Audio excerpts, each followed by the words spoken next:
There is a product in the chilled cabinet that sits beside the cream, is shaped like cream, is used exactly like cream, and contains no cream at all. Frozen whipped topping is water, oil, and sweetener. The oil is usually palm or coconut. The sweetener is usually corn syrup or high fructose corn syrup, and the structure comes from emulsifiers and stabilizers. Some versions contain a small amount of milk protein for flavor and mouthfeel. None of them are cream, and the labels do not claim to be. The word on the tub is topping, which is exactly why it can be sold beside the real thing. That is number 1 on this list, and everything else here follows from the same principle. In the dairy aisle, the words are regulated and the pictures are not. 7 things about cream worth understanding, and 3 that genuinely hold up. But it starts with a number that decides which word a carton is allowed to use. The usual note. Everything here comes from federal standards of identity, labeling rules, published nutrition data, and the ingredient statements themselves. Where the evidence is contested, I will say so. I am describing regulation and labeling, not accusing anyone of a crime. First, what cream legally is, because the definitions are unusually precise here. Cream is the fat that separates from milk, and federal standards divide it by exactly how much fat it carries. Heavy cream, sometimes called heavy whipping cream, must contain at least 36% milk fat. Light whipping cream sits between 30 and 36. Light cream is roughly 18 to 30. Half and half is between 10.5% and 18%, and is exactly what the name says, cream and milk mixed. Those numbers are not trivia.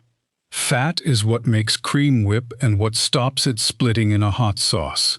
Below about 30% it will not hold air properly, which is why a carton labeled light cream cannot be whipped no matter how long you beat it, and why the recipe that failed was probably not your fault. Number 7. Whipping cream versus heavy cream. These sit side by side, cost nearly the same, and are not the same product. Heavy cream is 36% fat or more. Whipping cream, without the word heavy, may be as low as 30. Both will whip, but the heavier one whips faster, holds its structure longer, and is far more forgiving in a hot pan. If a recipe fails by going grainy, or the whipped cream you made in the morning has slumped by dinner, the fat percentage is usually the explanation. The number is printed on the carton and takes 1 second to check. Number 6. Ultra-pasteurized and what it changes.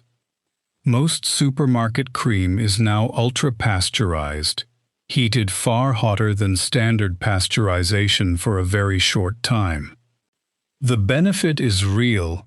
It dramatically extends shelf life, which is why cream now lasts weeks rather than days, and why less of it is thrown away. The cost is small but genuine. Ultra-pasteurized cream whips slightly less readily and holds slightly less well, and it carries a faint cooked note that people who cook a lot can taste.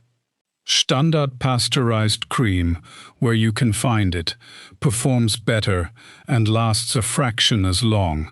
And the fact that it lasts a fraction as long is precisely why most shops do not stock it.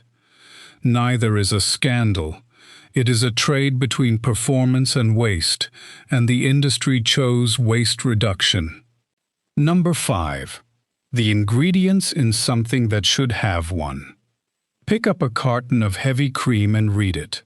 Some list 1 ingredient, cream. Many list 4 or 5. The additions are typically carrageenan, mono, and diglycerides, cellulose gum, or polysorbate 80.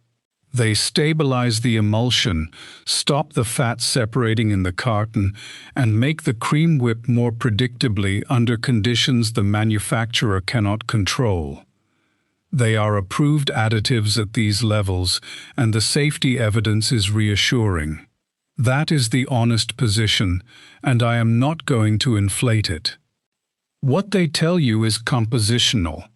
A one-ingredient cream is a purer product that behaves slightly differently, and it is usually available on the same shelf for a similar price. If you cook regularly, it is worth finding, because gums change how a sauce reduces and how a cream splits. Number 4. Fat-free half and half, which is a contradiction on the front of the carton. Half and half is defined by its fat content. Remove the fat, and you no longer have half and half. You have skimmed milk, corn syrup, and a thickener doing an impression of it. Read one, and you will typically find non-fat milk, corn syrup, and carrageenan, sometimes with a color to restore the ivory shade that fat used to provide. It is not dangerous, and it does lower the calories.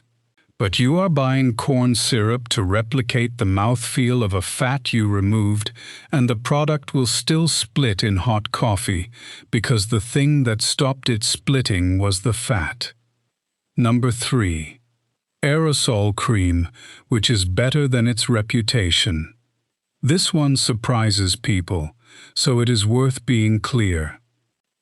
Real dairy aerosol whipped cream is typically cream, sugar, a small amount of stabilizer, natural flavor, and nitrous oxide as the propellant. The propellant is what whips it as it leaves the can. It is genuinely cream, and if the label says whipped cream rather than whipped topping or whipped dairy topping, that is what you are getting. There are non-dairy aerosol versions on the same shelf that are the oil and sweetener formula in a can. And the naming rules are the same as everywhere else in this video. The word cream is doing real work, and topping is the word that replaces it. So the shortcut in the aerosol section is straightforward. Read the product name, not the picture of strawberries. Number 2. Coffee whiteners, and the same trick again. The powdered and liquid products sold to go in coffee are, in a great many cases, not dairy at all. Oil, corn syrup solids, sodium caseinate, a milk-derived protein, and emulsifiers. The naming tells you again, creamer, whitener, and non-dairy creamer are not cream, and some products manage to be labeled non-dairy while containing a milk protein, which is a genuine problem for anyone with a dairy allergy and a well-documented complaint about the rules. Half and half, plain, is the honest version of the same convenience, and it is usually cheaper by volume. Number 1. Whipped topping, and the tub that is not cream. Back to where we started, because it is the clearest example in the whole aisle. The frozen tub sits beside the pies and the cream. Its texture is engineered to be spoonable straight from the freezer. Its structure survives conditions real whipped cream cannot, and it holds its shape on a dessert for a day without weeping. Those are real advantages, and they are why it has been popular for decades. It is stable, it is cheap, it is consistent, and a great many family recipes are built on it. The only point worth making is the composition. It is oil and sweetener with the appearance of cream, priced similarly to cream, sold beside cream. And once you have read the tub once, you will never mistake the two again. I want to be fair here, because this is where these videos usually turn snobbish. Nobody has been defrauded. The word on the tub is accurate, the ingredient list is complete, and it is a genuinely useful product. It simply is not the thing most people believe they are buying. So how do you actually read a carton in the 10 seconds you have at the cabinet? Find the fat percentage or the words heavy cream, because that decides whether it whips. Read the ingredient list. 1 ingredient is cream. 5 means stabilizers. Check the word cream or topping. That single distinction sorts the whole cabinet. And look at whether it says ultra-pasteurised, because that explains most of the performance differences people blame on themselves. Now the 3 that hold up. First, plain heavy cream with 1 ingredient, 36% fat, nothing else on the label. It whips in 2 minutes. It reduces into a sauce without splitting. It makes ice cream. And it is one of the few things in a supermarket that does exactly what it says, with no qualifications attached. Second, whipped cream made at home, which is the 2-minute version of a thing people buy in a tub. Cold cream, a cold bowl, a whisk or a mixer, sugar if you want it, and stop when it holds a soft peak rather than a stiff one. It costs less than the tub. It takes less time than most people assume, and the difference in taste is not subtle. Slightly under-whipping is the trick. It firms up as it sits. Third, real dairy aerosol cream for the time's convenience wins. It is genuine cream. It lasts in the fridge door for weeks, and it solves the problem the frozen tub was invented for without leaving the dairy category. Read the can, buy the one that says cream, and the convenience costs you nothing in composition. The pattern here is the same as everywhere else in this shop. Nothing in the dairy cabinet is a scam. It is a set of products defined precisely by law, sitting beside a set of products that are defined precisely by not being them, with the difference printed in a single word most people have never been told to read. Cream or topping. That is the whole video.